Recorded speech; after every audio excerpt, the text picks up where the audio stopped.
going to start by making it clear that this video will focus on buying vintage models second hand, and as a result the prices stated within are going to be a rough indication only, and of course experiences will vary. The premise beyond that is to see what premium brands you can stretch to on a $1,000 budget, with a suggestion for particular models to keep an eye out for. I'll be using eBay prices for models sold recently or currently on offer as my gauge, with a lot of modern models drawing design inspiration or simply being re-releases of watches from the past. It makes sense to me to look at the real deal as an option. There is actually so much on offer, making choices here is a little bit mission impossible, but I'll try my best. With all of that said, let's have a quick rundown of the rule set that I've followed in putting together this video. First of all, the model must come from an established big brand. There's no hard and fast way of defining what constitutes a big brand, so I'm just thinking in terms of what you wouldn't normally be able to buy new below $1,000 as my metric. That in essence leads to the second rule. It either has to have been sold for less than $1,000 recently or be available at the time of writing for below that figure. And finally, for the sake of variety, each brand can only feature once on the list. Without further ado, let's get into the video.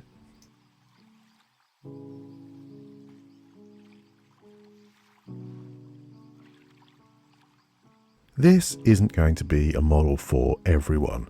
You've got to appreciate a classically styled and indeed sized gents watch to be on board with the Presence. Models are available around the 32 to 34mm size range, which is going to be too small for some wrists for fear of looking a little comical. At the price point listed, you'll be looking at quartz models, but fear not. Although quartz can get a bad rap sometimes, there is no second hand here to give it away. So if you opt for a model without quartz printed on the dial, aside from not having to pay potentially expensive service costs on a manual or automatic, you won't be able to tell, as there isn't a giveaway tick to it. While most of the models are going to be full gold in tone, you do get a choice between square and circular designs at least.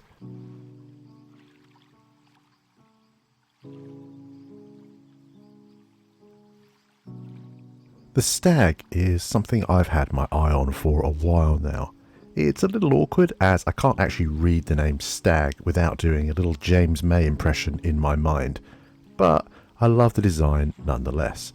You can tell just from looking at the design language that this model originally launched in the 70s, and the 35mm case diameter matches that period correct look. Now you'll notice a fair bit of variation available in the range in terms of dial, bezel and indeed overall look and feel. That too is reflected in the price you'll be paying, with textured dials commanding a much higher price point than I've indicated here. I'm actually going to award the Stag with my recommendation for the video, because it's the watch that I'm most likely to buy. In fact, if I hadn't had to replace my car, then managed to break my phone and ruin my trainers all within the space of 5 days, I'd have one by now. They say bad things come in threes, so hopefully that's done and out of the way with, because my word, my finances need time to recover.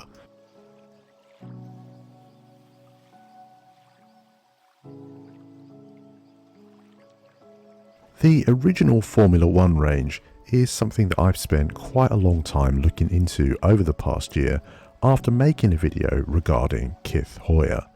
In my opinion, the best and indeed cheapest option is the original colourful watches, as I feel that these have the most character to them. It's possible to get them in really good condition at a very low price point, especially if you're not picky about the colourway that you want. If you do prefer the more modern stainless steel versions of the Formula 1, you can still pick these up, almost new in fact, and under the $1,000 price point.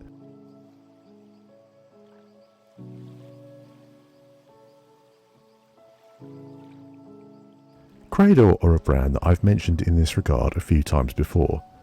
Their modern iteration has gone massively upmarket, with pieces holding price tags in the tens of thousands. However, the history of the brand is a lot more affordable, meaning that you can get some classics from their back catalogue for a comparatively tiny outlay. I think the pick of the bunch is the 6730 5130. It doesn't have a very snappy name, I grant you, but it is a beautiful looking piece with its elongated octagonal shape, sword hands and Cartier style jewelled crown. Like the aforementioned Longines, it has the benefits of quartz without the giveaway second hand.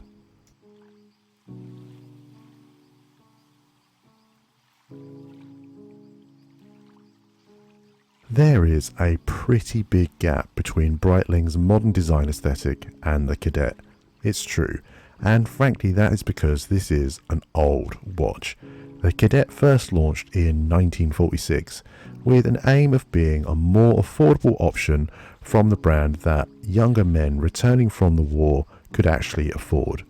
While some models in the range clearly play into the military and particularly aviation themes for which Breitling are best known, my favourites are the more stripped back dress style pieces. While you can pick up perfectly serviceable pieces around the listed price point, you will be paying a bit more if you want a completely flawless style, as most will be showing some signs of aging.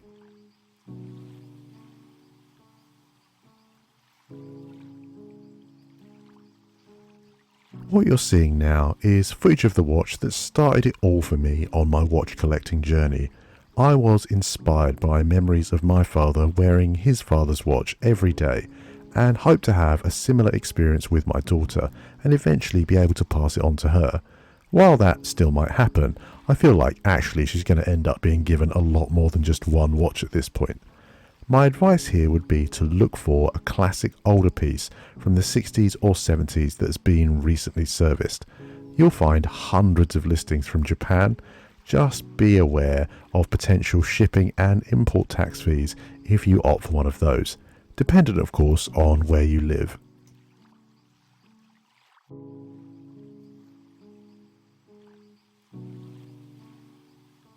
Now, Credor is not the only premium Seiko offshoot available below the $1,000 mark, though at this point the dial will feature both Seiko and Grand Seiko logos.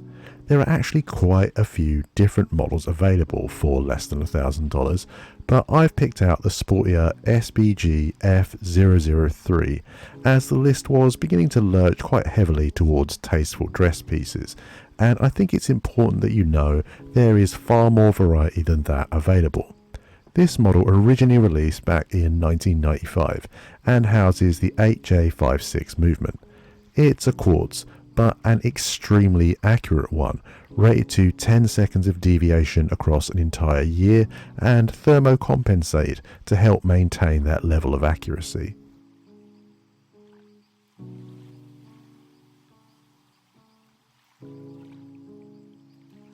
Yes, it is possible to buy a Rolex watch for under $1,000, but heed my advice and don't do it to yourself.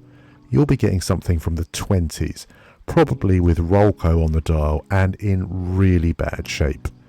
Tudor is my favourite of the two brands anyway, and by comparison you can pick up some real gems from them under $1,000.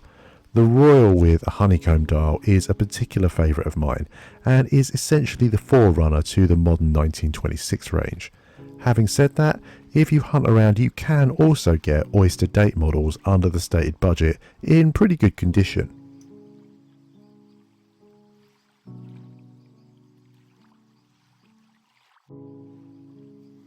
Now, I'll be honest, you might have to shop around for a while to find a solid piece at this price point, but it is possible. The Jaeger-LeCoultre Club originally launched in the 1960s, but became a more affordable range from the brand in response to the quartz crisis. They wanted more accessible models to fend off the threat from their Japanese rivals, and I guess time is the ultimate proof that it worked. Unlike a lot of brands, Jaeger-LeCoultre survived. At this price point, the model I would try to aim for is the Chrono Duo, with day-date complication. Given its lengthy production lifespan, there are a lot of different looks and variations available, from cushion cases to more angular and sporty models with textured dials.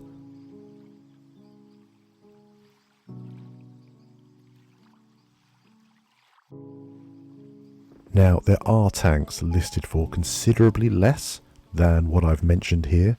The lowest I saw was actually $600, but I would save yourself a considerable amount of time and look just below the $1,000 mark, as during the process of researching this video, every model I found that was significantly cheaper was clearly not worth considering because of the condition.